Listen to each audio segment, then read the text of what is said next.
Қайырлы таң көрермендер, біз бүгін бьюти лайфхактарды тексеретін боламыз. Әлеуметтік желідегі лайфхактарға сенсек, мынадай қасықпен және шаш қыстырғыштың көмегімен ерінің формасын келтіруге болады екен. Біз соны қазір сынап көреміз.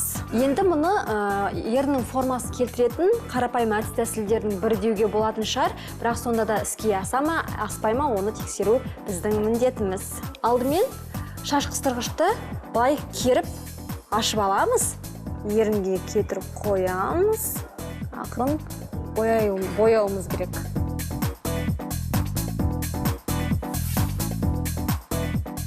Көргендеріңіздей, менде ондай бір керемет формаға келе қойған жоқ. Мүмкін сәл ортаға қаратай жылжыту керек шығар.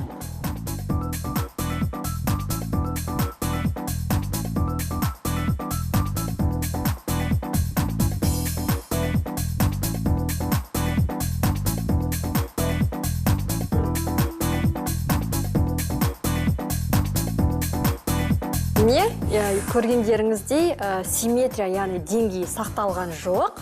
Мүмкін бұған қолдың ептілігі де қажет шығар, бірақ біз жасап көрген кезде шаш қыстырғыш ерінің жан-жағынан тайып кете берді. Былай қойған кезде және екінші жаққа ауыстырған кезде бұрынғы симметрияны сақтай алмауымыз мүмкін. Сондықтан бұл көбіне уақыт алатын сияқты. Енді келесі лайфхагымызға қасықтың көмегі қажет екен.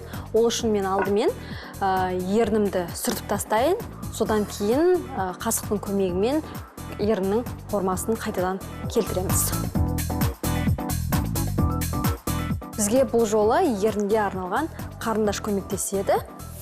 Ол үшін қасықты астыңғы ернімізге қойып аламыз және осымен сызып шығуымыз керек.